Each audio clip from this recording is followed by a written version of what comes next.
Once upon a time, a great monk lay on his deathbed, moments before passing away. He called his young disciple, who was also chosen as his successor, and whispered his final words. "Remember this.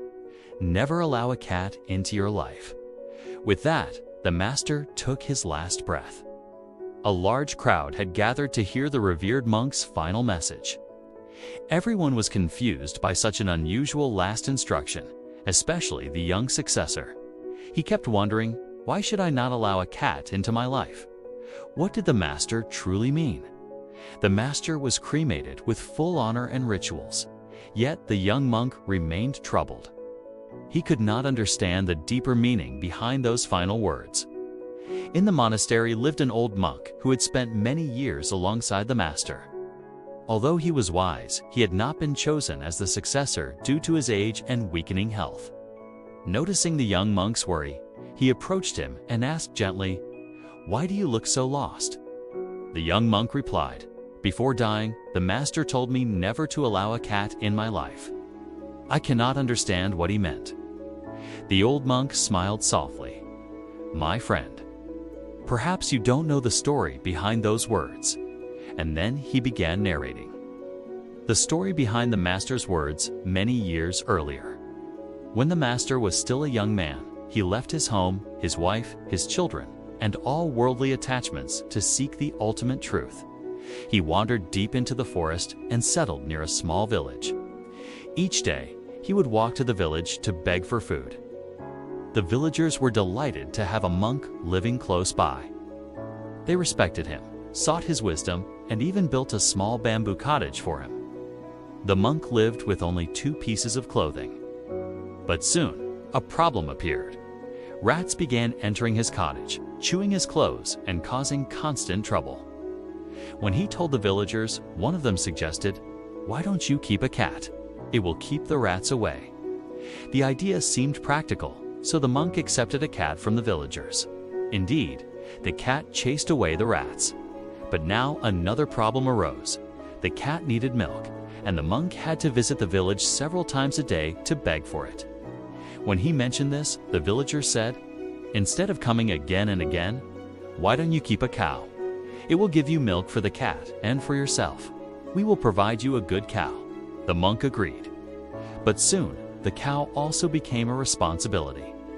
It needed grass and daily care, and the monk's meditation time began to suffer. He again shared his difficulty. The villagers responded, "It does not seem right for a monk to beg for grass every day. You should have someone to help you." They suggested a solution. "There is a widow in our village. Her husband has passed away, and she has no family. If we ask her, she will be happy to serve a holy monk like you. She can take care of your cat, your cow, and even you. We will also clear some land for her to grow grass and vegetables." The suggestion appeared harmless. The widow agreed and moved into the cottage. She began managing everything, feeding the animals, cleaning, cooking, maintaining the hut, and working in the field. Seeing her dedication, the monk started helping her. Slowly, they began spending more time together, working side by side, sharing the same roof. The monk was young, the woman beautiful. Eventually, their bond deepened. Their relationship turned intimate. Soon, the woman became pregnant and gave birth to a child. The monk, who once devoted his life to meditation, now worked in the fields to support his family. One day, exhausted, he sat down and thought, "What has happened to me? I left home to seek truth, but I am living the same worldly life again." It had all happened slowly, so slowly he never noticed it. And then he realized, it all began with the cat. The old monk's wisdom finishing the story. The old monk looked at the young successor and said, "My friend, when the master told you not to allow a cat into your life, he was not talking about an actual cat. He meant that even the smallest indulgence or distraction, if allowed into the mind, can slowly grow and take over your entire life." He continued, "If you look honestly at life, you will see that we often allow our minds to do things we know are wrong. We tell ourselves, just once. It won't become a habit, But that is exactly where the problem begins. The moment you give your mind a little freedom, it demands more. Without realizing it, you fall into its trap. This is how addictions and harmful habits are born. He explained, take the example of porn addiction. Young people watch it just once, not realizing the mind will crave more, till it becomes a deep-rooted habit. The same happens with junk food. We know it is unhealthy, but that one small indulgence turns into a lifestyle that harms health, energy, and life. The mind is extremely powerful. A controlled mind becomes your best friend. An uncontrolled mind becomes your worst enemy. Like a fast car with no steering wheel or a train without tracks.